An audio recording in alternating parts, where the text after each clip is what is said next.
Se abre la sesión. Tiene la palabra el ilustrísimo señor decano de la Facultad de Filosofía y Letras para dar lectura, en representación de la misma, a la propuesta de nombramiento.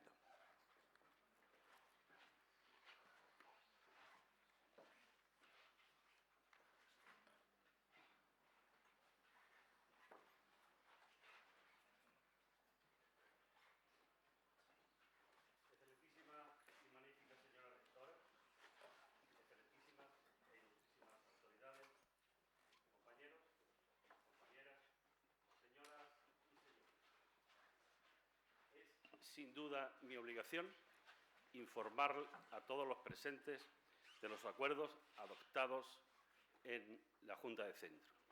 Y en este caso, aparte de obligación, es un placer porque el acto de hoy está organizado por mi propia facultad y creo que la persona a investir tiene todos los méritos.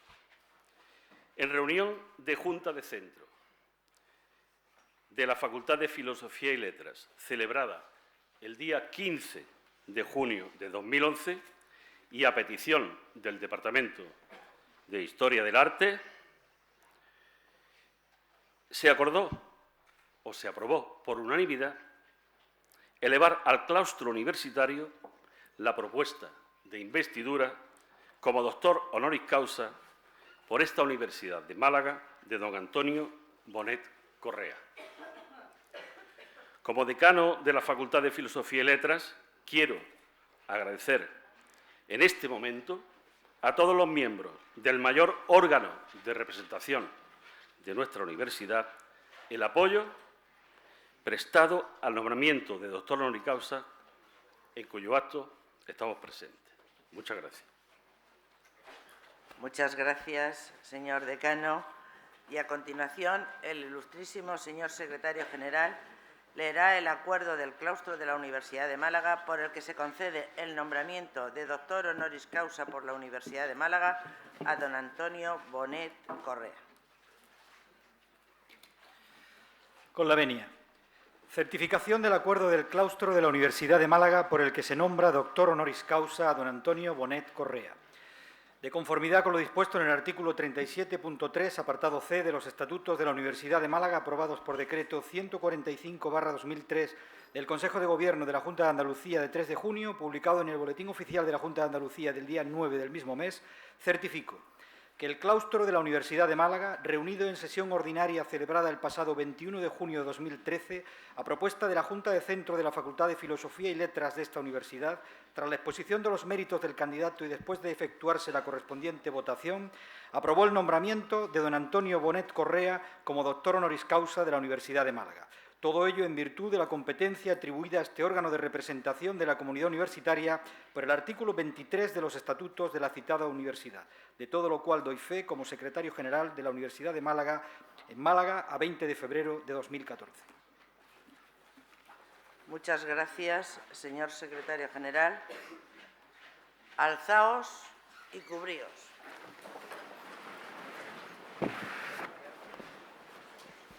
El secretario general, el decano y demás doctores de la Facultad de Filosofía y Letras se sirvan a acompañar al recipiendario que va a ser investido doctor honoris causa.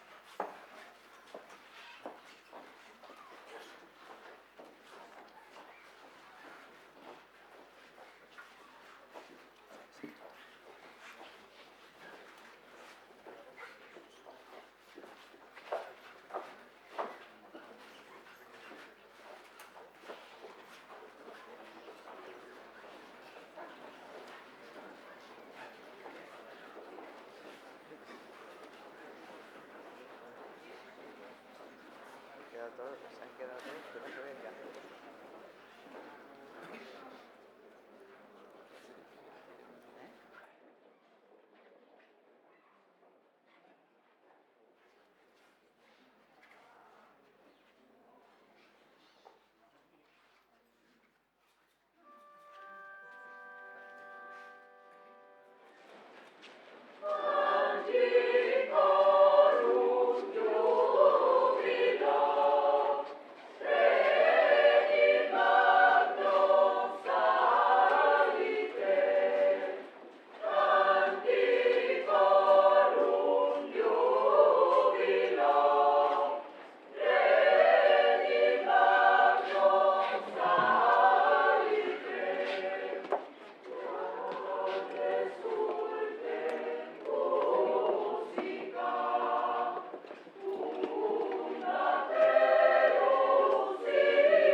Se concede la palabra a la profesora doctora doña Rosario Camacho Martínez para proceder a la lectura de la laudatio del doctorando.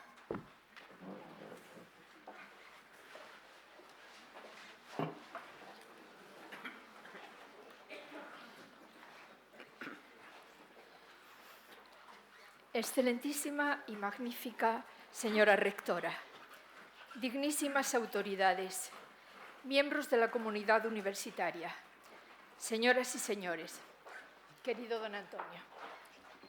Decía Juan Antonio Ramírez, un profesor muy querido y admirado en esta universidad y discípulo predilecto de don Antonio Bonet, que estando con éste, la vida y la cultura no se podían separar. La camaradería intelectual se convertía en amistad y era posible conciliar lo trivial con lo sublime. Don Antonio disfruta con las cosas y las personas y tiene algo admirable. Siendo un universitario serio, ha producido siempre la sensación de una intensa alegría de vivir. Y más adelante añade, mucho le han gustado los actos ejemplares, los gestos emblemáticos. Hoy nos encontramos aquí en un acto emblemático, la investidura como doctor honoris causa por la Universidad de Málaga de don Antonio Bonet Correa, un científico, un humanista, un profesor de gran prestigio intelectual a nivel internacional y una persona de una gran categoría moral, querida en el ámbito universitario por su saber, su forma de ser, de pensar, de darse a los demás, por su gran simpatía y generosidad. Hoy es un día importante para nuestra universidad y para el Departamento de Historia del Arte, porque se hace realidad un deseo, más bien una necesidad, y agradecemos a la Junta de la Facultad de Filosofía y Letras y a la de Gobierno que nos lo haya concedido. Y hoy, permítanme decirlo, es también un día grande para mí, porque mis compañeros me han elegido para que en nombre de todos exponga el elogio del profesor laureado, encargo que agradezco en el alma, así como el nombramiento de profesora colaboradora honoraria, que es lo que me permite estar aquí. Lo haré tratando de expresar mi admiración, respeto y amistad hacia don Antonio Bonet, lo cual me llena de emoción y responsabilidad, porque es imposible relacionar todos sus méritos en unos pocos minutos. Y quiero confesar algo desde el principio. Yo no fui alumna de don Antonio Bonet. Me formé con don José Manuel Pita en Granada, ciudad que quedó fuera de su itinerario docente. Pero más tarde lo elegí a él como uno de mis maestros y después vino una profunda amistad. Fue a través de los cursos de verano de la Universidad Menéndez Pelayo de Santander que versaban sobre muy diversos temas, pero había una afinidad entre nosotros, el barroco. Aunque muy ligado a Andalucía, don Antonio Bonet es gallego. Nació en La Coruña en 1925, en el seno de una culta familia burguesa que conserva la casa de sus mayores en Neira del Rey, lugar todavía hoy de encuentros familiares e intelectuales. Su madre era escritora. Su padre, militar y arquitecto diletante, era también un notable pintor. Y un tío suyo, don Evaristo Correa Calderón, fue un importante gramático y escritor. Al finalizar su licenciatura en Filosofía y Letras en la Universidad de Santiago de Compostela, Bonet fue becado para trabajar en Asturias con el profesor Slunk.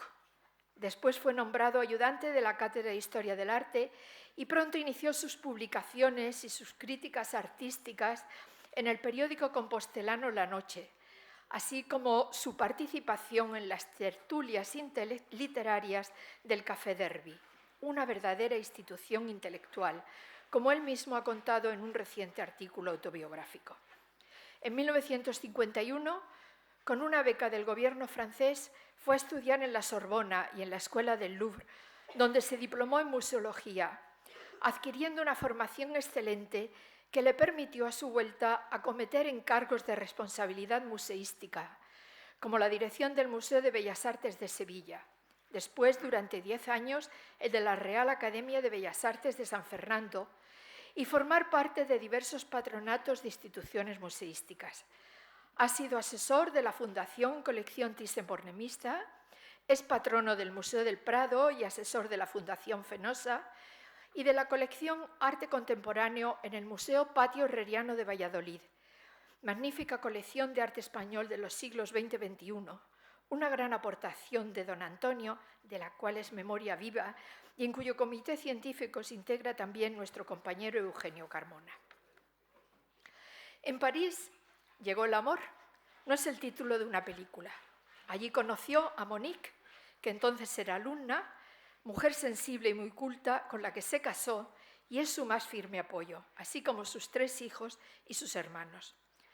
Porque don Antonio, con su admirable vitalismo, tan cosmopolita en sus relaciones y en el afán por conocer lugares de todo el mundo, es un hombre muy familiar, amante de lo cercano, preocupado por todo lo que ocurre a su alrededor, por el arte, la cultura, la política, la familia, los alumnos y los amigos que se cuentan por miles.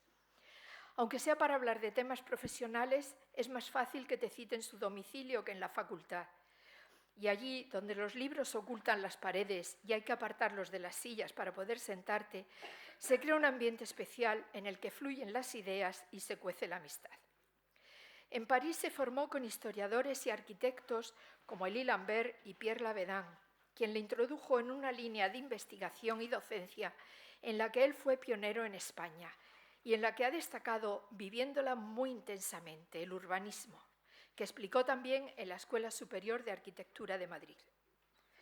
En una entrevista que le hizo su discípula María del Mar Lozano Bartolozzi para la revista Mérida, Ciudad y Patrimonio, dijo: «La ciudad era un mapa, un compendio, una suma, un diccionario histórico. Fue allí», se refería a Santiago de Compostela, «donde comprendí que la arquitectura y la ciudad son una misma cosa. La cartografía urbana es para mí como la isla del tesoro y me evoca 1000 aventuras, tanto diurnas como nocturnas. Comprender lo que es una ciudad es una forma de entender al hombre. Deambular en ellas es una forma de conocerse a sí mismo». 7 años permaneció en París, dedicado también a la docencia en la Sorbona, ya que fue ayudante de la Cátedra de Arte Medieval y miembro del 3er ciclo de investigaciones científicas. Volvió en 1957 y leyó su tesis doctoral en la Complutense, un magnífico estudio todavía de actualidad que consolida su línea de investigación sobre el barroco, la arquitectura en Galicia en el siglo XVII, que obtuvo la máxima calificación y el premio Menéndez Pelayo, abriéndose desde ese momento su docencia en la Complutense, de la que sería profesor adjunto en 1959.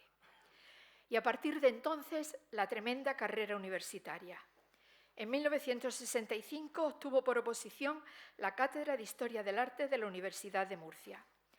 Para esas fechas, su curiosidad inagotable le había llevado a abrir otra línea de investigación, la del arte hispanoamericano. No en vano había sido discípulo de don Diego Angulo y estuvo becado en México por la Fundación March. En 1967 ganó la Cátedra de Hispanoamericano en la Universidad de Sevilla, donde fueron muy fructíferos los 6 años que vivió en esta. Y en 1973 consiguió la Cátedra de Historia del Arte de la Universidad Complutense de Madrid, donde ha permanecido hasta su jubilación en 1990, pasando después a la categoría de profesor emérito. Durante este tiempo también ha sido profesor extraordinario de la Universidad de Estrasburgo, profesor visitante de la Fundación Paul Getty de Santa Mónica, California, y ha realizado estancias más breves en otras muchas universidades. Actualmente, don Antonio Bonet es director de la Real Academia de Bellas Artes de San Fernando de Madrid, donde, después de realizar otras muchas funciones, desarrolla una magnífica gestión y asimismo docencia. Porque don Antonio es vocacional y sigue ejerciendo la docencia, ya que participa en cursos, congresos, imparte conferencias, dirige muchas tesis doctorales y le cuesta mucho trabajo decir que no cuando solicitamos su participación. Siempre procura encontrar un hueco. En el curso pasado presidió el Congreso Internacional Arte y Literatura que organizó el Departamento de Historia del Arte de Málaga e intervino activamente en todas sus sesiones.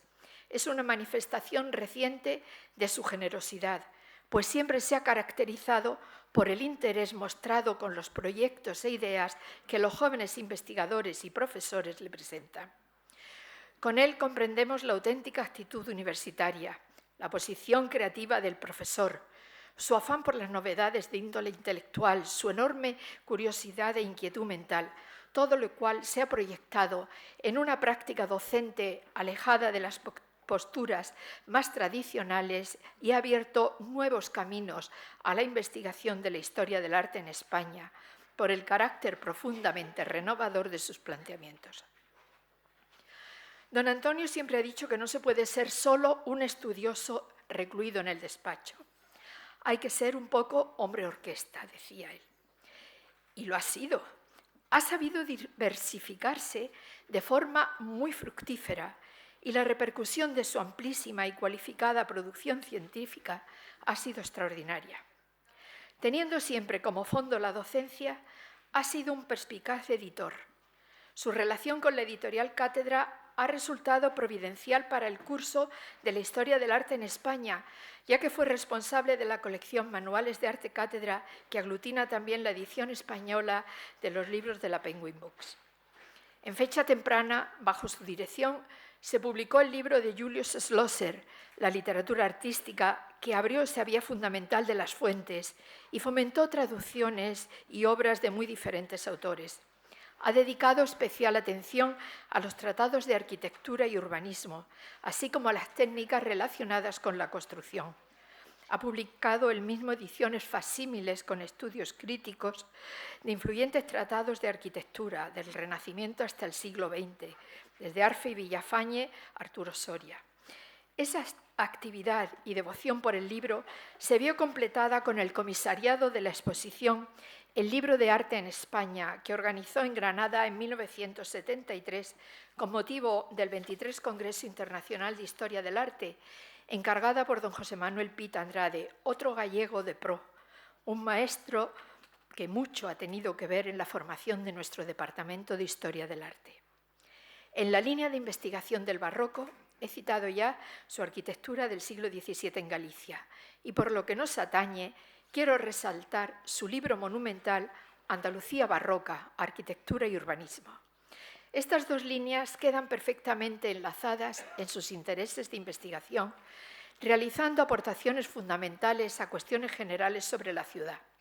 Además de la extraordinaria bibliografía que dirigió sobre la arquitectura, el urbanismo y la ingeniería en España, destacan sus trabajos sobre jardines, los conventos urbanos, el urbanismo en Hispanoamérica, las ciudades fortificadas, la ciudad universitaria, la Plaza Mayor, con especial atención a la Plaza del Obradoiro, la Plaza Redonda de Valencia, las regulares porticadas de Cataluña, ha seguido la pista de calles, con determinadas características, como la calle Mayor en España o las calles de los Caballeros. Aquí en Málaga lo encontré un día siguiendo el trazado de esta calle, que ya casi nadie la recuerda con ese nombre. Ha publicado diversas monografías sobre iglesias, como las iglesias madrileñas del siglo XVII, y el libro de José María Fernández, Las iglesias de Antequera, se vio enriquecido con un amplio y extraordinario prólogo que situó en su verdadero valor el fantástico barroco antequerano. Y no solo se ha dedicado al barroco, porque en 2005 se editó la monografía más completa del Real Sitio del Escorial por el grupo Franco María Ricci y Patrimonio Nacional. Muy dado a la síntesis y llevado por su interés didáctico, ha hecho recopilaciones temáticas de sus trabajos, como Morfología y Ciudad, Urbanismo y Arquitectura durante el antiguo régimen en España, que recoge publicaciones dispersas. También lo hizo con la literatura artística en una edición impagable, Figuras, modelos e imágenes en los tratadistas españoles, y con otros temas en los que fue abriendo caminos, asuntos que no se estudiaban habitualmente en los temarios de historia del arte, como la fiesta y la arquitectura efímera. Tuvo una enorme repercusión su artículo La fiesta barroca como práctica del poder, y agrupando sus investigaciones nos brindó también la edición Fiesta, Poder y Arquitectura, aproximaciones al barroco español.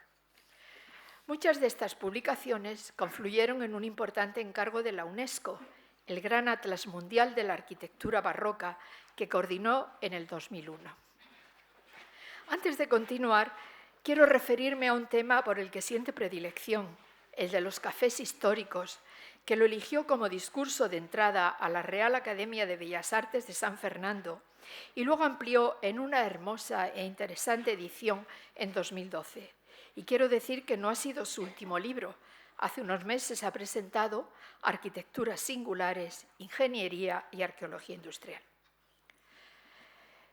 Pero no acabo aquí, ya que también ha sido fundamental la aportación del profesor Bonet al arte contemporáneo, porque no solo estudia, sino que vive y siente profundamente el arte de nuestro tiempo. Como historiador, crítico, jurado de premios, asesor de colecciones. Además, ocupó la presidencia de la Asociación Española de Críticos de Arte en 1981 y en 1982 fue nombrado presidente de la Feria Internacional de Arte de Madrid, ARCO, donde sigue en calidad de patrono y que hoy precisamente se inaugura sin él, porque lo que no puede hacer es estar en varios sitios a la vez. Ha escrito sobre artistas contemporáneos, y muy bien, porque además de su conocimiento adquirido, ha heredado la vena literaria de la familia y sabe comunicar, sabe transmitir su pasión por el arte, con lo cual se transforma en algo muy valorado en la sociedad actual, un fantástico animador cultural. Por otro lado, todo historiador del arte está sensibilizado por la tutela del patrimonio. Don Antonio es museólogo también y ha sabido valorar muy acertadamente los bienes culturales. Ha sido representante de la UNESCO en la Comisión de Patrimonio Artístico de Santiago de Compostela y del Camino de Santiago.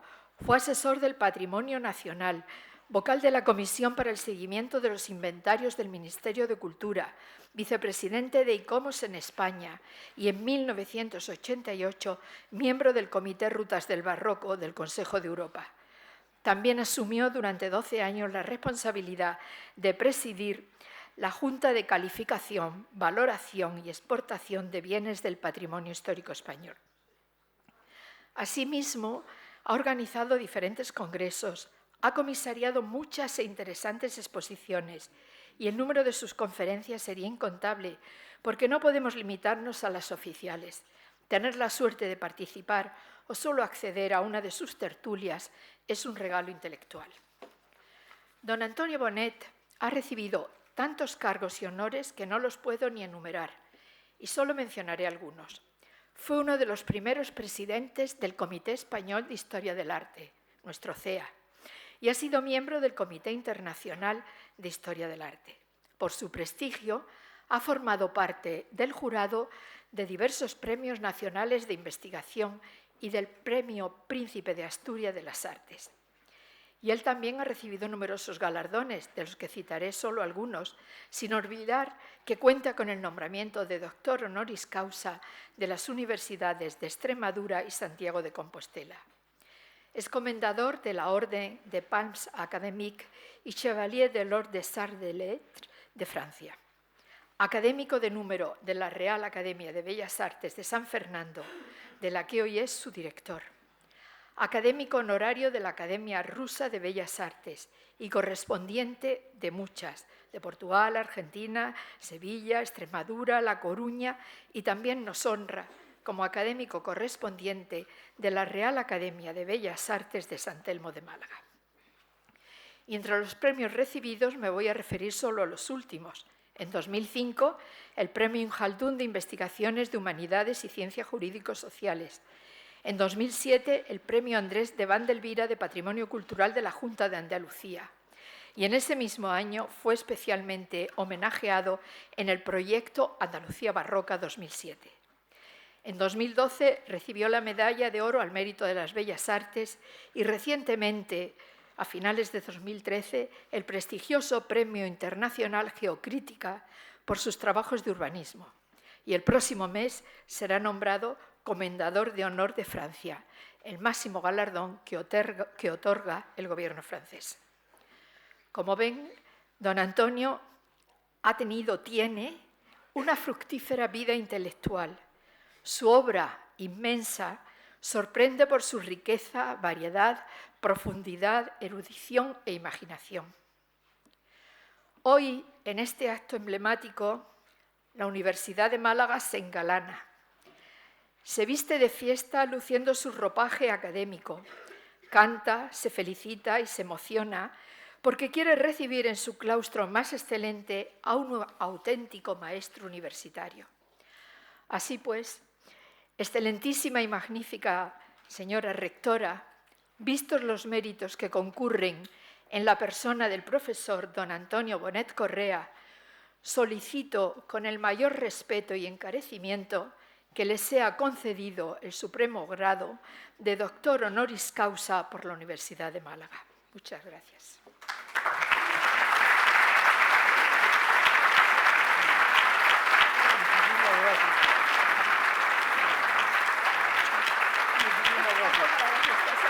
¡Qué maravilla!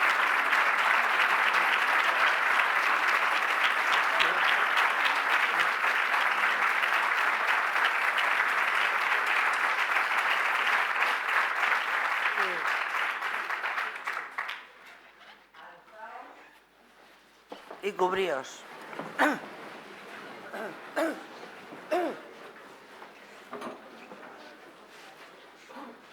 Se va a proceder a la solemne investidura de doctor honoris causa de don Antonio Bonet Correa por el claustro de la Universidad de Málaga, a propuesta de la Facultad de Filosofía y Letras y en testimonio del reconocimiento de vuestros relevantes méritos, habéis sido nombrado doctor honoris causa de la misma. En virtud de la autoridad que se me ha conferido por las leyes del reino, recibiréis las nobles insignias de vuestro honor y dignidad, y os tomaré juramento. Os haré entrega del correspondiente título y de la medalla doctoral. Os impondré como símbolo el birrete laureado, antiquísimo y venerado distintivo del magisterio. Llevadlo sobre vuestra cabeza como la corona de vuestros merecimientos y estudios. Recibiréis el libro de la ciencia que os cumple enseñar y que sea para vos significación y aviso de que por grande que vuestro ingenio fuera, debéis rendir acatamiento y veneración a la doctrina de vuestros maestros y predecesores. Recibiréis el anillo que en la antigüedad entregaban en esta venerada ceremonia como emblema del privilegio de firmar y sellar los dictámenes, consultas y censuras de vuestra ciencia y profesión, así como los guantes blancos, símbolo de la pureza que deben de conservar vuestras manos, uno y otro, signos también de la distinción de vuestra categoría. Invito al nuevo doctor honoris causa a prestar fidelidad y juramento. Y finalmente, porque habéis sido incorporados a esta universidad, recibiréis en nombre del claustro el abrazo de fraternidad de quienes se honran y se congratulan de ser vuestros hermanos y compañeros. Por lo tanto, si me permiten, el secretario general, el decano, la madrina y el candidato a doctor honoris causa procedan a acompañarme al acto de investidura.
me massima diligenza, ide atque honestatate, munere futurum, o discipulorum proventum universitas honores posi aude.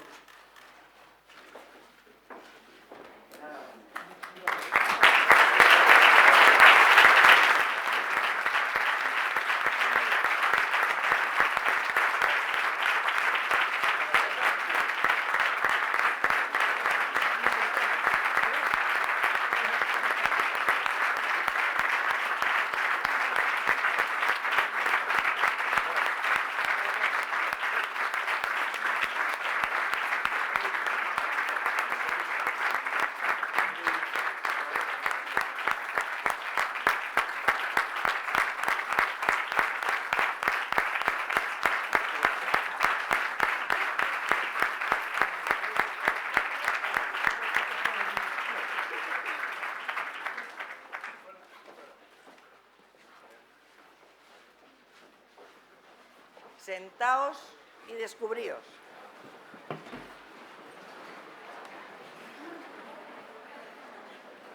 Tiene la palabra el doctor honoris causa, don Antonio Bonet Correa. Excelentísima y magnífica señora rectora e ilustre claustro profesoral de la Universidad de Málaga, señoras y señores, amigos todos. En primer lugar, quiero dar las gracias a mi madrina, que ha hecho una semblanza de mí exagerada, pero que sé que entre nosotros existe tal cordialidad que ya pues fabula sobre quién soy yo. Pero lo agradezco muchísimo, como agradezco muchísimo a la magnífica y excelentísima señora rectora el haberme acogido con tanta cordialidad en este claustro universitario en el cual yo ya desde hace muchos años me siento vinculado. Cuando en octubre del año 1957, tras mis años universitarios en París, regresé a España para incorporarme a la Facultad de Filosofía y Letras de la Universidad Complutense de Madrid, comenzó una nueva y definitiva etapa de mi vida académica.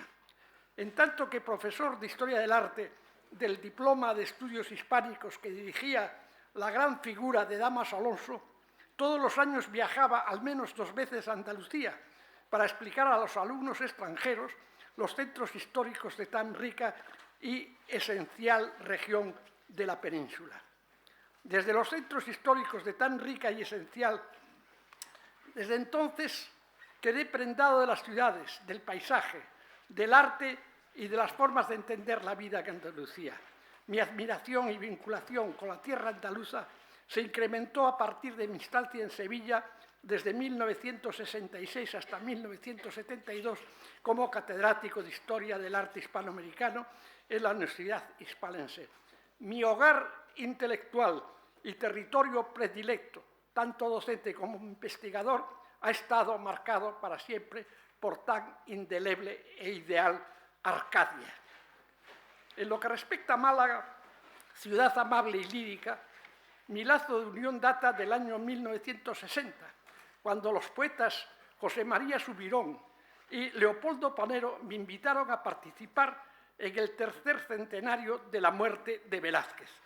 Fueron días inolvidables.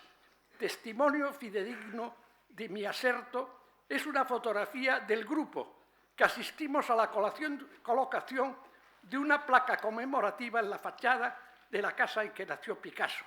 En esta imagen aparecemos, entre otros, Juan Antonio Gaya Nuño, José María Moreno Galván y Juan Ramírez de Lucas y yo mismo, que fuimos los que convencimos a Blas Piñar, a la sazón director del Instituto de Cultura Hispánica, de la conveniencia de honrar al gran pintor español voluntario exiliado en Francia. Dicha placa la labró un marmolista especializado en lápidas mortuorias, que tenía tienda abierta en la Plaza del Obispo, que da frente a la fachada de la Catedral malagueña. Mis lazos con Andalucía, y en especial con Málaga, se estrecharon cuando se fundó el Colegio Universitario, que pronto se convirtió en universidad. A lo largo de los años asistí a la formación de un excelente claustro y al desarrollo intelectual del mismo. Del magisterio de mi amigo y compañero José Manuel Pita Andrade salieron figuras tan relevantes como Rosario Camacho o la, por desgracia, pronto desaparecida María Dolores Aguilar.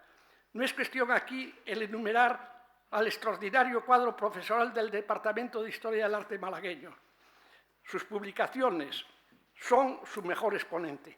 La proyección docente e investigadora, llevada a cabo sobre todas las épocas y las distintas especialidades artísticas, es índice de la categoría profesional de sus componentes. Mi admiración no puede ser mayor y me siento muy honrado de incorporarme a ese claustro. El paso del tiempo nos llena de melancolía.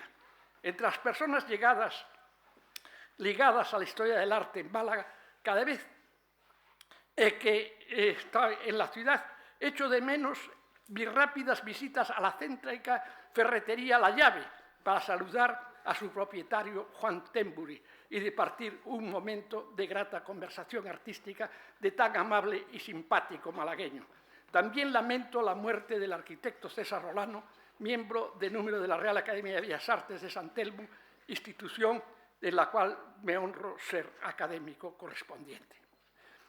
Mi disertación tiene que ver con un tema que últimamente me ha interesado y ocupado muchas horas de reflexión y estudio, desde que la profesora Carmen González Román celebró un congreso sobre la perspectiva en 2011, o sea, hace unos 3 años, en el malagueño Departamento de Arte. De ahí que hoy este tema constituya mi disertación doctoral para merecer y mostrar mi agradecimiento a la Universidad de Málaga. Al cumplirse el 5º centenario de la redacción del Príncipe de Maquiavelo, he escrito este texto sobre la perspectiva, el territorio y la escenografía renacentista en Maquiavelo. Hace exactamente medio milenio, Nicolás Maquiavelo, que tras su caída y suspensión de la política se había retirado a su villa particular de San Casiano, cerca de Florencia, en el mes de julio de 1513 interrumpió la redacción de su disertación sobre los discursos sobre la primera década de Tito Livio para escribir de un tirón el opúsculo El Príncipe, que terminado en el mes de diciembre de dicho año no fue publicado hasta 1531, 4 años después de su fallecimiento. El eficiente y pobre funcionario que durante años había sido secretario del Consejo de la Segunda Cancillería de la República Florentina y había desempeñado varias misiones diplomáticas en el extranjero, con la vuelta al poder de los Médicis no solo sufrió el cese en su puesto, sino que fue encarcelado y tuvo que pagar una fuerte suma. En la soledad y la quietud del campo dedicó su tiempo libre al ocio humanista, escribiendo diversos temas de carácter erudito, literario e histórico. Entre las obras de Maquiavelo, la que alcanzó la inmortalidad fue El Príncipe, en la cual, de manera sintética, hace una reflexión acerca de la estructura del poder político y la conquista del Estado, tanto en su dimensión teórica como práctica. En sus páginas se hace resaltar la contraposición que existe entre los designios causales de la fortuna, la velidosa diosa, y la entereza de la virtud que debe tener todo gobernante que, atento a las circunstancias y a las necesidades de la acción política, debe incluso recurrir, si no le queda más remedio, al empleo de la razón de Estado con el fin de mantener el orden y la paz en sus territorios. Maquiavelo, que cronológicamente pertenece a la generación de la segunda mitad del siglo XV y principios del XVI, tras las crisis del mundo medieval, consolidó la cultura renacentista italiana, fue uno de los más destacados humanistas que abrió los nuevos horizontes de la Edad Moderna. Coetáneo de Leonardo da Vinci, Bramante, Giorgione, Miguel Ángel, Tiziano, Rafael, Alberto Durero, Erasmo de Rotterdam, Tomás Moro, Cristóbal Colón, Vasco de Gama, Magallanes y Copérnico, conoció acontecimientos tan importantes como el descubrimiento de América, el invento y desarrollo de la imprenta, el nacimiento de la artillería y las armas ligeras de fuego, la cartografía y topografía modernas, la creación en los bancos con su moderna contabilidad de letras de cambio y la copernicana teoría heliocentrista del sistema planetario que sustituyó la antigua cosmografía de Ptolomeo. Al igual que todos ellos, Maquiavelo participaba de la idea de la nueva identidad del hombre como sujeto central de su mundo y el cual podía contemplar, comprender, controlar y gobernar racionalmente. Maquiavelo, como pensador, era ante todo un convencido racionalista. Según sus palabras, al redactar El Príncipe, su objetivo era escribir para los que juzgan serenamente, es decir, para los que ven las cosas como son, no como convendrían que fuese. Voy a hablar, dice él, según lo que es, no según lo que la gente imagina. Sus palabras son las de un realista que para expresar su pensamiento recurre a términos visuales, lo que no es extraño en una persona culta formado en el siglo XV en Florencia, ciudad en la cual las artes plásticas vivieron un momento de máximo esplendor. Una prueba palmaria de nuestra afirmación es que cuando dedica El Príncipe a Lorenzo de Médicis, más tarde duque de Urbino, declara que no quisiera que tuviera por presunción que un hombre de baja e ínfima condición se atreva a examinar y reglamentar el gobierno de los príncipes, porque así como quienes dibujan el paisaje se sitúan en lo más bajo de una llanura para estudiar la naturaleza de las montañas y de los lugares elevados para estudiar la de las bajas planicies, ascienden al punto más elevado de los montes. De la misma forma, para conocer bien la naturaleza de los pueblos es necesario ser príncipe, y para conocer bien la de los príncipes es necesario formar parte del pueblo. O sea, que está empleando la perspectiva y la topografía y el paisaje tal como si fuese un pintor. Para esto, en las primeras páginas que abren el texto de El Príncipe. Ante una consolidación de orden visual tan precisa y que tiene relación con la perspectiva pictórica sistematizada por el arquitecto florentino Filippo Brunelleschi a principios del siglo XV, no cabe duda de cuál era la agudeza de pensamiento y la cultura plástica que poseía Maquiavelo, humanista que en tanto que autor de obras dramáticas como La Mandrágora, para su representación se valió de la historiografía teatral de su tiempo, inspirada, como veremos más adelante, en la ciudad ideal concebida en términos perspectivos. El único libro de teoría política publicado en vida por Maquiavelo fue el volumen del Arte de la Guerra, editado en 1521, que conoció numerosas impresiones posteriores. De acuerdo con el típico esquema de los tratados renacentistas, está compuesto por un diálogo en el Orte Orichelari entre Cosimo Rucellai, miembro de una ilustre familia florentina, y Fabrizio Colonna de Lombardía, que en Italia había ejercido la milicia al servicio del rey de España, don Fernando el Católico.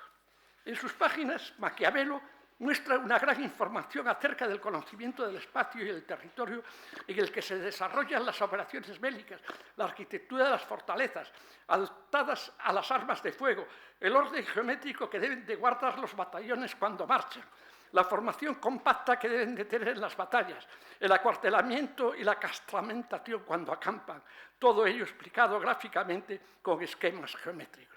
En El Príncipe, Maquiavelo, lo mismo que en el Tratado del Arte de la Guerra, nos prueba cuál era su conocimiento intelectual y práctico de la arquitectura. También analiza con gran perspicacia cuáles son los distintos tipos de ciudad y los espacios territoriales que sirven de escenario y área de acción política de un gobernante. A la vez trata de cuál es el ser y el deber ser de la realidad existente. De ahí que su tratado no solo se encuentre en la relación que existe entre la topografía y la cartografía respecto al tamaño y al desarrollo físico de las urbes, sino también cuáles son los elementos de la ciudad ideal. Maquiavelo, que en su Historia de Florencia cita 2 veces a Filippo Brunelleschi, en tanto que constructor de fortalezas, no debía ignorar la importancia de la geometría y el orden que debía imperar siempre en toda operación militar, aunque su carácter fuera pasajero o efímero. En el arte de la guerra aconseja que para no dar lugar a confusión conviene orientar el campamento en la misma dirección a fin de que cada cual sepa en qué calle y espacio tendrá su alojamiento. Hay que observar esta norma en todo tiempo y lugar. Estoy citando a Maquiavelo. De manera que el campamento parezca una ciudad móvil, que a donde quiera que va lleva siempre las mismas calles, las mismas casas y el mismo aspecto, cosa que nunca podrá hacer los que, buscando lugares defendidos por la naturaleza, cambian de disposición para acomodarse al terreno. Fin de la cita de Maquiavelo. Un capítulo esencial de la época de Maquiavelo es el descubrimiento de la perspectiva matemática, es decir, la perspectiva monofocal, troncocónica, piramidal, que con un punto de fuga en el infinito dispuesto geográficamente sobre la superficie plana de un cuadro. Invención del Renacimiento, su trascendencia va más allá de lo puramente estético. La relación arte, ciencia y desarrollo van siempre unidos al proceso material y a la manera de cristalizar las formas que los occidentales han tenido respecto al desarrollo social. La representación tridimensional de la naturaleza y la arquitectura en el arte de Occidente ha estado en todo tiempo presente de manera más o menos elaborada. Sus antecedentes están enraizados en la pintura y la plástica de la antigüedad grecorromana. Vitruvio, que atribuía el descubrimiento de la perspectiva a las ágoras, la relacionó con la escenografía teatral. En el siglo XIV, Giotto, preocupado por representar el mundo tal como es, dentro de un espacio bien definido en el cual cada figura ocupa un espacio, hay un germen de una perspectiva central y axial de carácter experimental y monumental. La composición de sus cuadros tiene mucho que ver con la presentación escenográfica de los misterios sacro-teatrales. En el siglo XV, los artistas florentinos, abandonando las manidas recetas mediales de la perspectiva axial e intuitiva, valiéndose de las matemáticas, sistematizaron un método geométrico que, según su criterio, coincidía con la apariencia de lo existente y de la realidad fisiológica de la visión.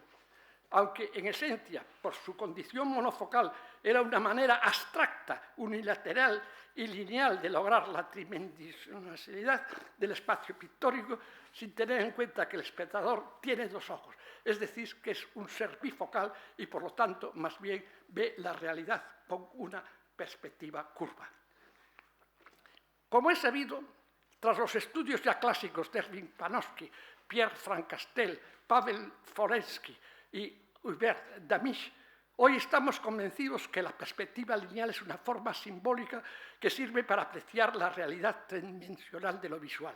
Los artistas del Extremo Oriente, como la China y el Japón, usaban una perspectiva totalmente diferente, por no decir opuesta al de los tratadistas occidentales. La base de paralelas en un orden axianométrico, de vista de pájaro y sin horizonte, representan un espacio fragmentado y extensible hasta el infinito. Su punto de vista o foco visual ortogonal se encuentra en la posición inversa al punto de fuga de la perspectiva tronco-piramidal invertida renacentista en Occidente. Las pinturas y los dibujos orientales representan solo una fracción de un universo en el cual las escenas están narradas visualmente de acuerdo con un sentido similar al de su fluida escritura cursiva.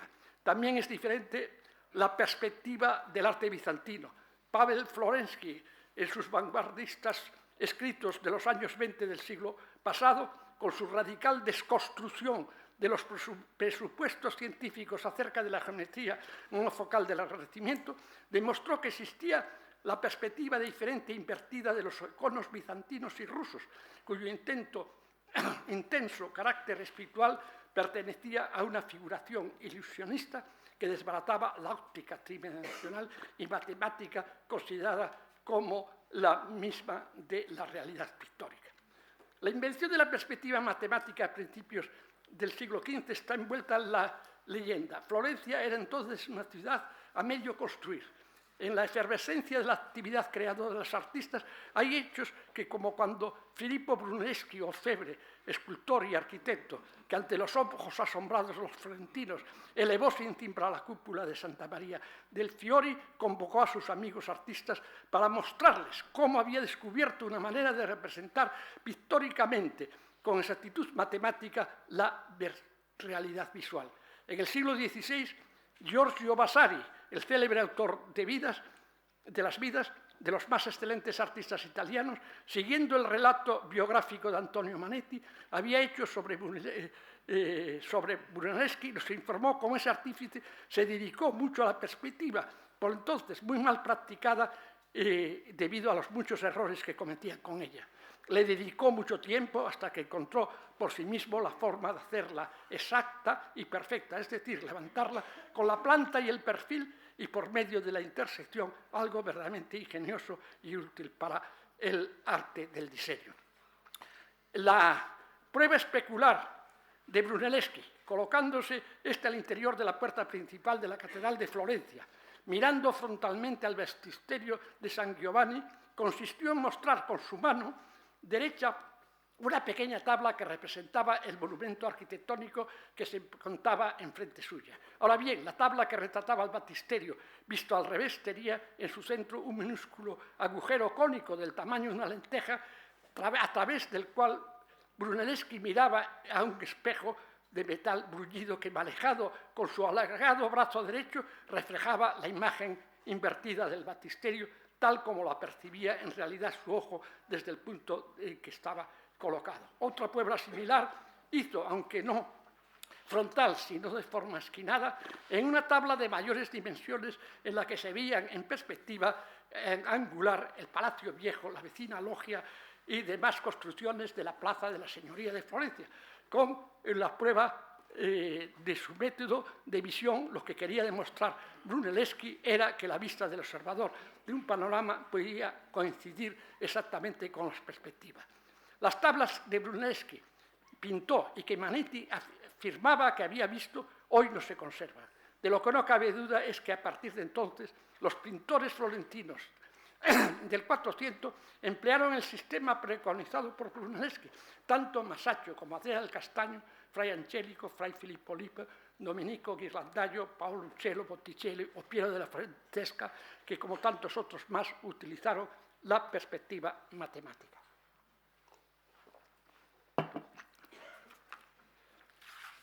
Para los historiadores del arte, Brunelleschi es el padre de la perspectiva matemática, aunque nunca escribió sobre su teoría. La llamada perspectiva artificial matemática, contrapuesta a las perspectivas naturales o a las perspectivas comunes de la antigüedad, o la óptica de Euclides, usada intuitivamente y experimentalmente desde Giotto, fue objeto del estudio de los posteriores autores. Quien primero teorizó sobre ella fue el arquitecto y el humanista León Battista Alberti, que en 1435 escribió en latín el Tratado de Pictura, que en su versión italiana, acabada en 1436, dedicó precisamente a Brunelleschi, al cual, según Manetti, plagió descaradamente. En las páginas de su tratado proporcionaba de manera concisa las instrucciones técnicas y las definiciones concretas sobre perspectiva, aunque su texto, por carecer de dibujos o ilustraciones, resulta una lectura un tanto conceptuosa y confusa.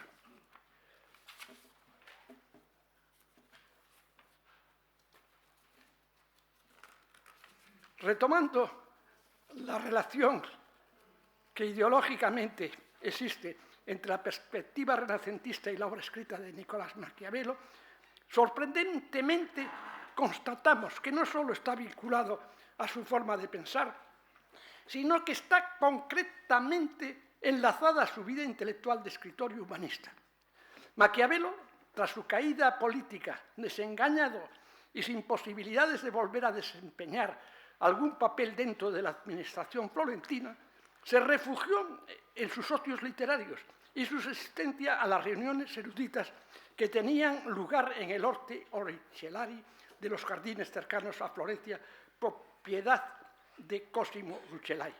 En dichas tertulias se trataban de temas de sabio interés humanístico, Fue entonces cuando, aparte de sus escritos teóricos de carácter histórico y análisis político, Maquiavelo escribió obras de entretenimiento, como el relato narrativo sobre el misógino Archibaldo Belgafort, el archidiablo Belgafort, la revelación de la comedia de Plauto, La Clicia, un libro sobre las máscaras, cuyo texto ha desaparecido.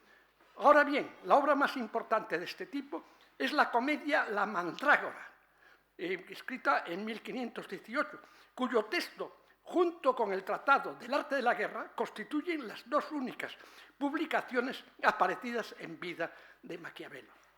Traducida al español, La Mandrágora, en el siglo XX por el vanguardista ultraísta Rafael Cansino Sansés, esta comedia lleva el título de una medicinal y letal planta narcótica fabulosa desde la antigüedad.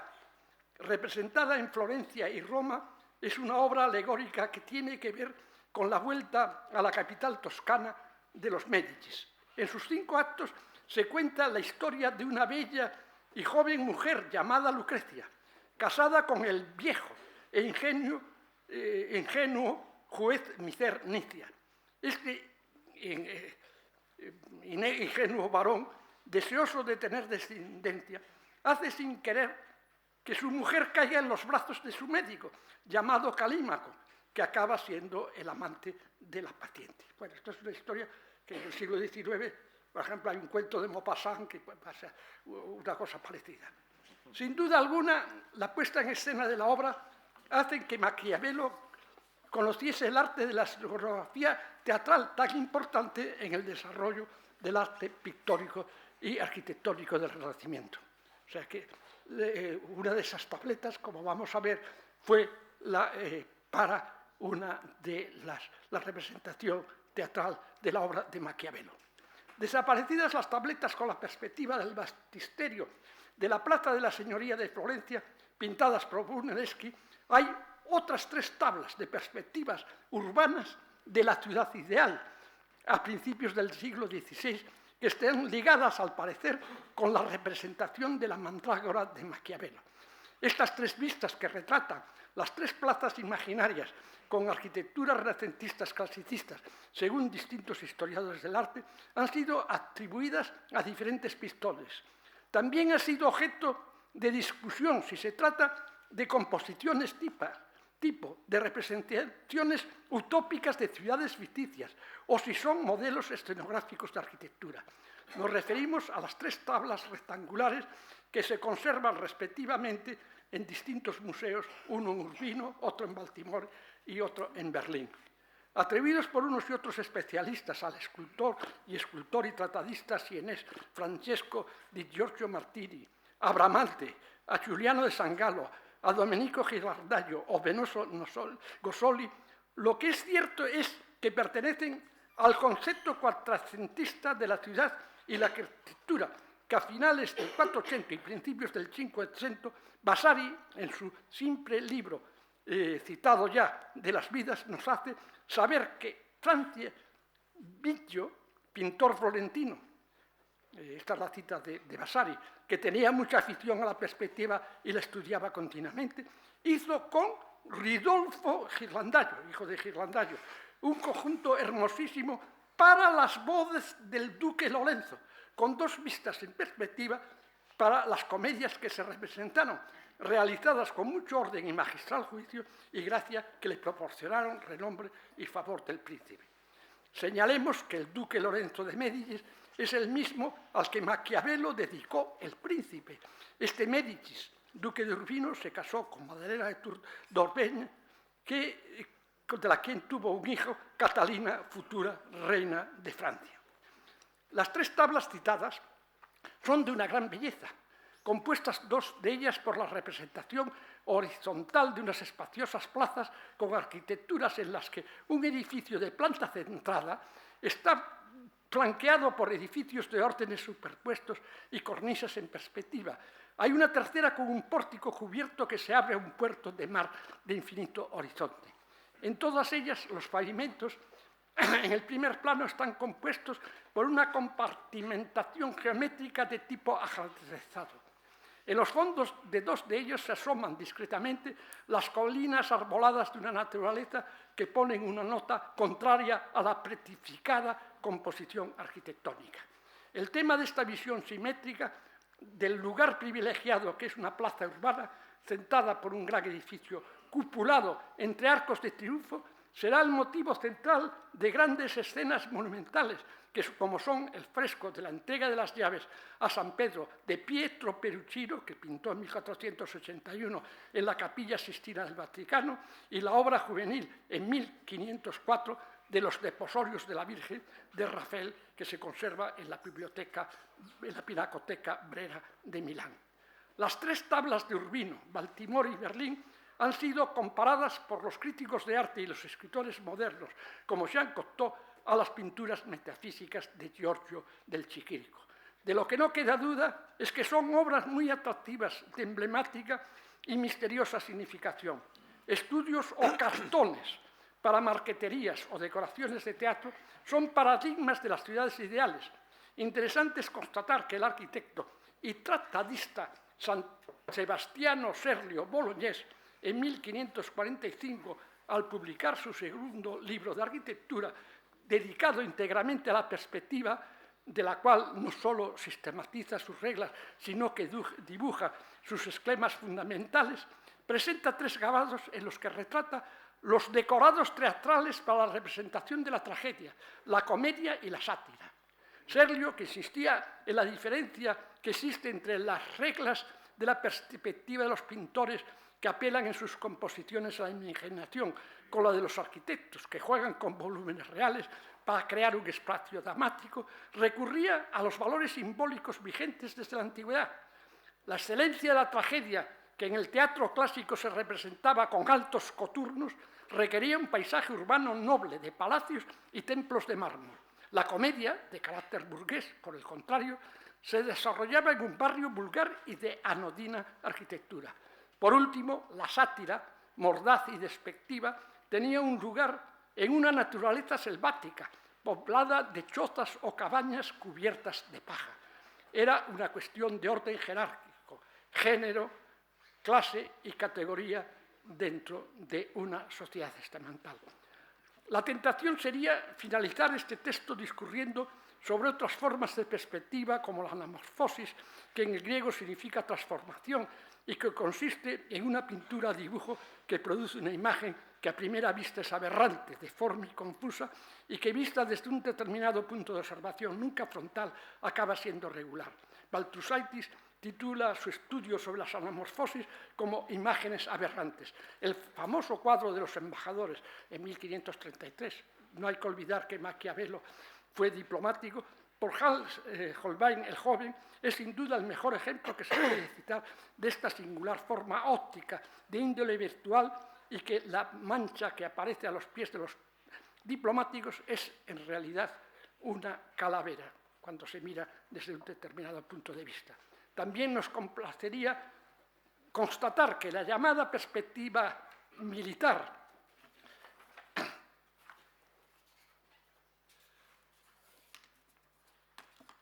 en la cual se mezclan a nivel del suelo la perspectiva paralela, troncopiramidal e invertida, fue utilizada precisamente por los tratadistas del arte de la guerra como Maquiavelo. Únicamente nuestra disertación ha querido tratar, como desde su atalaya de pensador político y humanista y literario, al tanto de la cultura de su tiempo, Maquiavelo tuvo una incidencia concreta y documentada con la utilización mental y la práctica escenográfica teatral de la perspectiva renacentista.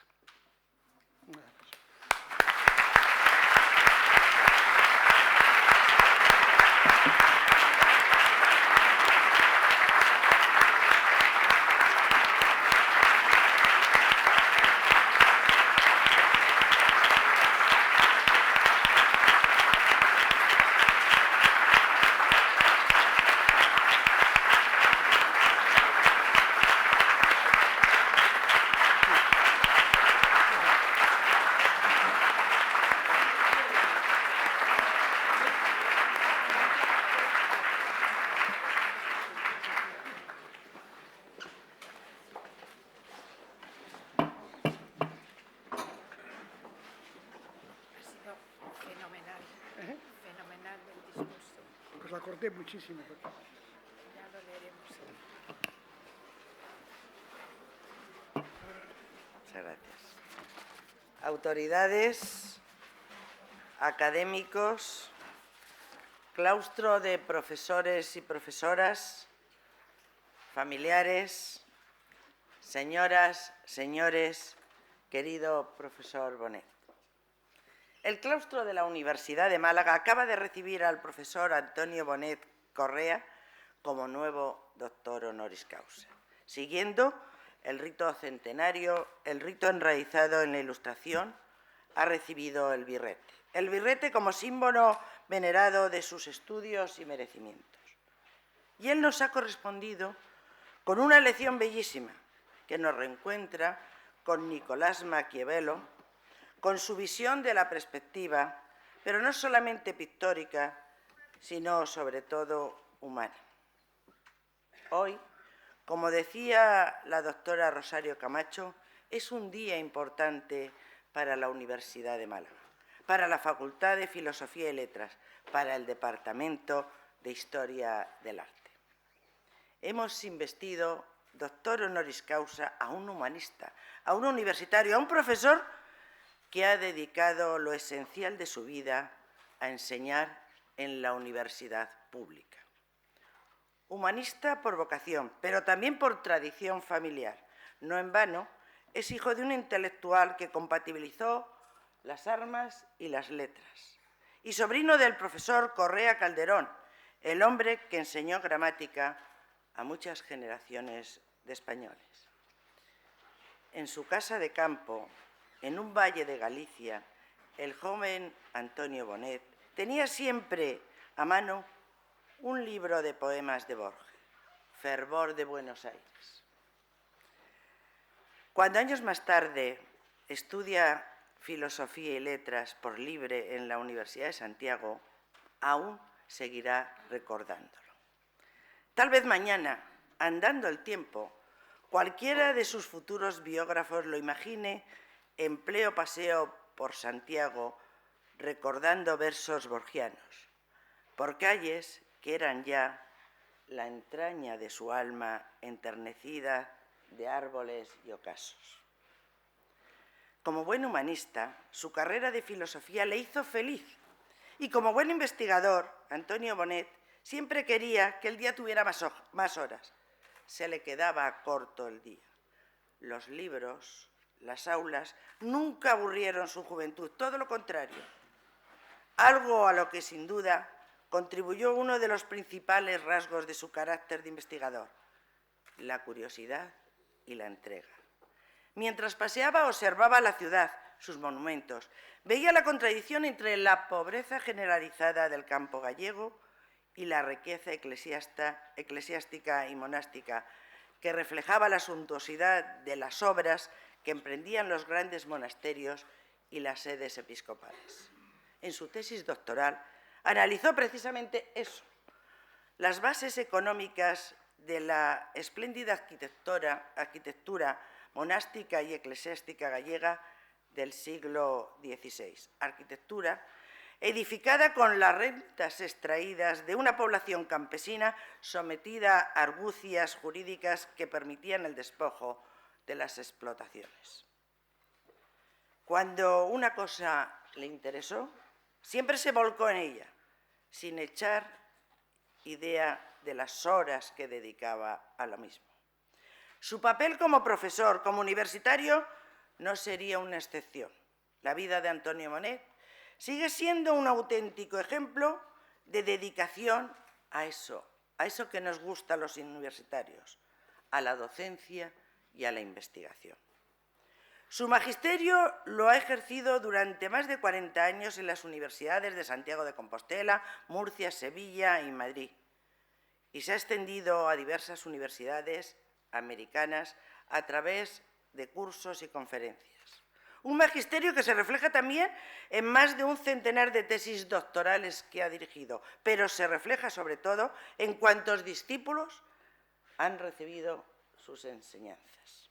Discípulos que fueron contagiados por su curiosidad, por su entusiasmo, discípulos que aprendieron de su capacidad para integrar y relacionar la historia del arte, la historia de la ciencia, la historia social, a la literatura y a la sociología. En el profesor Bonet admiramos sus nuevos enfoques, los nuevos caminos que se fueron abriendo en la investigación para la historia del arte y del urbanismo en España.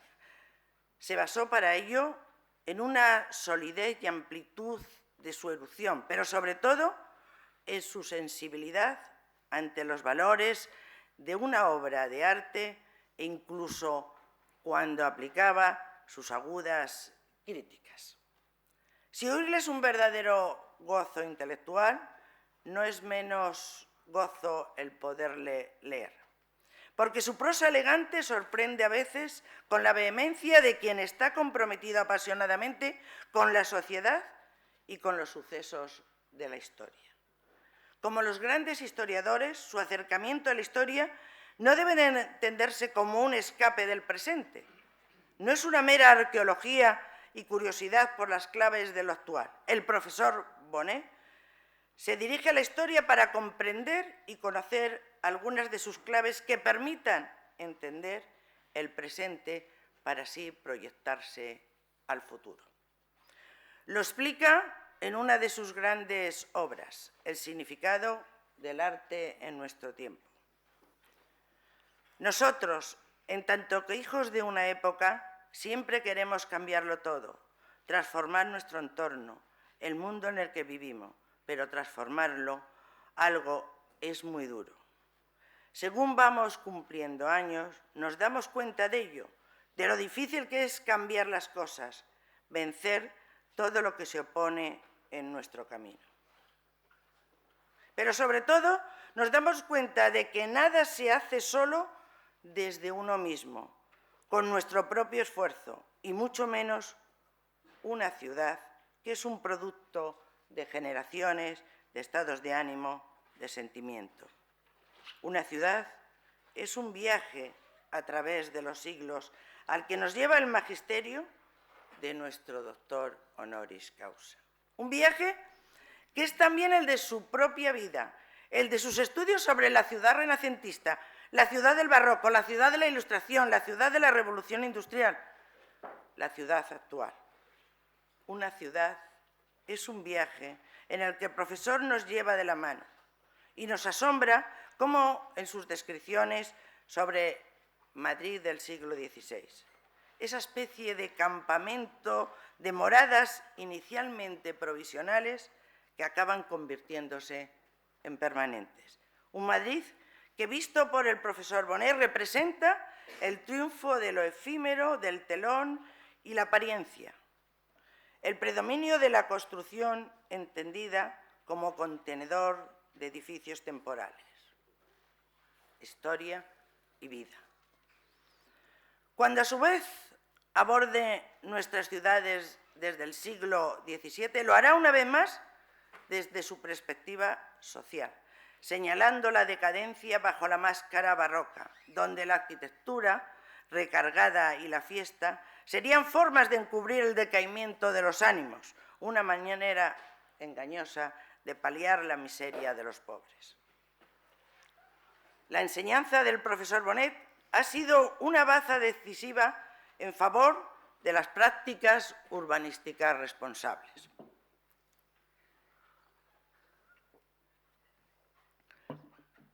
Desde el rigor y la libertad de un profesor universitario, ha luchado por un urbanismo actual, renovado y tecnológicamente avanzado. Un urbanismo que al mismo tiempo fuera respetuoso con las necesidades sociales y con la herencia del pasado.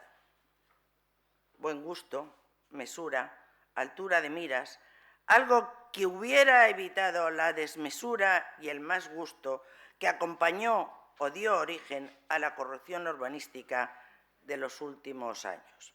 Eso que él, en definitiva, él nunca dudó de denunciar y hablar sin tapujos. Dice en un momento: la pobreza mental de catetos y terratenientes que para sobrevivir necesitan aliarse a romos funcionarios de gestión y administración, gentes cuyos ideales estéticos reflejan la pésima decoración de las cafeterías a las que acuden para llenar el vacío de sus monótonas existencias o para realizar sofisticadamente sus negocios. Cafetería que, desde luego, no se parecían en nada a los viejos cafés que estudió e inmortalizó el profesor Bonet en su obra. Cafés que fueron espacios de convivencia, de tertulia, de diversión e incluso de espectáculos. Cafés que fueron siempre un lugar de observación del género humano, una atalaya para ver discurrir las horas, las estaciones del año, refugio de soñadores literarios, como decía Ramón Gómez de la Serna. En un café es donde mejor se siente la lámpara viva del tiempo, el sabio reloj de arena de cada mesa. El profesor Bonet defiende la recuperación de los viejos cafés. En el fondo, es una manera de recuperar la calle. Pese a su euforia funcionalista, el profesor Bonet ha defendido siempre el valor de las calles como lugar de sociabilidad, donde aún late una vida de relación humana tan necesaria, donde fluye el gentío que pasea despreocupado, contempla escaparates y mira a los que pasan como a su vez es mirado por los demás. Es un acto de inmersión en lo colectivo, un baño de multitudes donde la gente se solidariza con los demás. Gracias a él es posible que el hombre vuelva a encontrar su propia identidad individual, pero también comunitaria. Quien lee al profesor Bonet se siente llevado de la mano por las anchas calles de la reflexión intelectual, incluso en los temas más sencillos de la vida, a veces a la manera de Ortega. Su meditación sobre la escalera en la distancia recuerda aquella inolvidable que el maestro Ortega y Gasset hizo sobre el marco. Las escaleras imperiales, escribe el profesor Bonet, las escaleras de los grandes palacios, creadas para espacios interiores, tienen también un sentido exterior.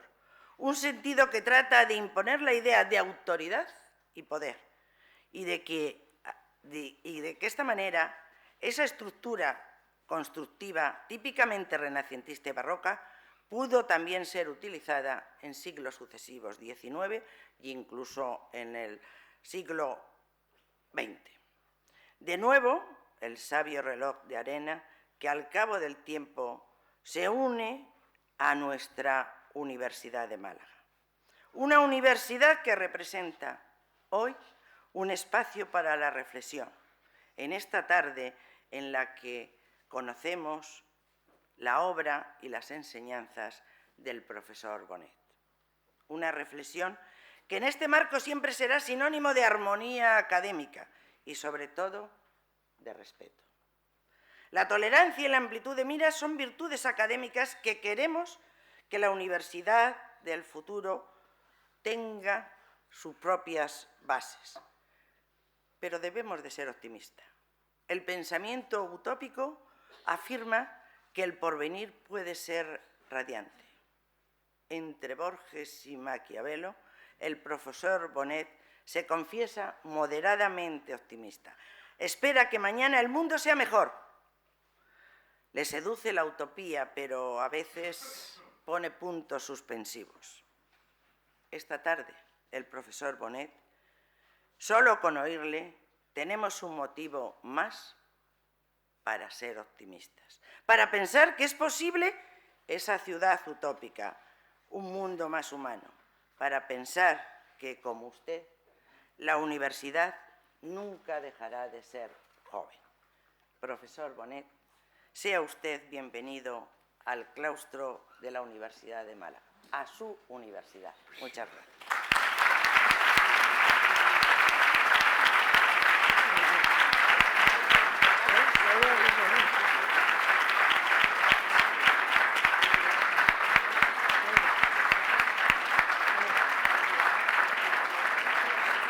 Está bien,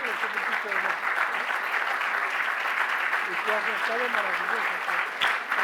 Exagerado.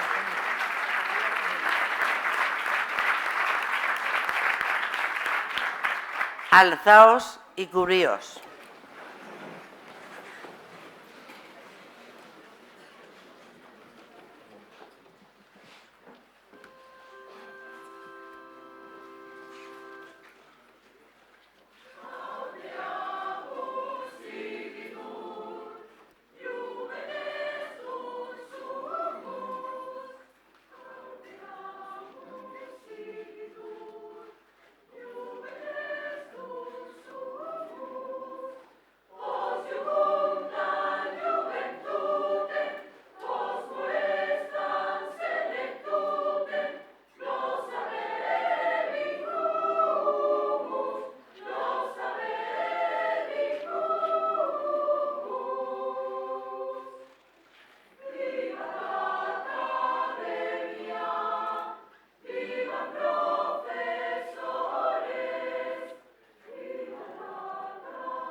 Se levanta la sesión. Que sus señorías descansen.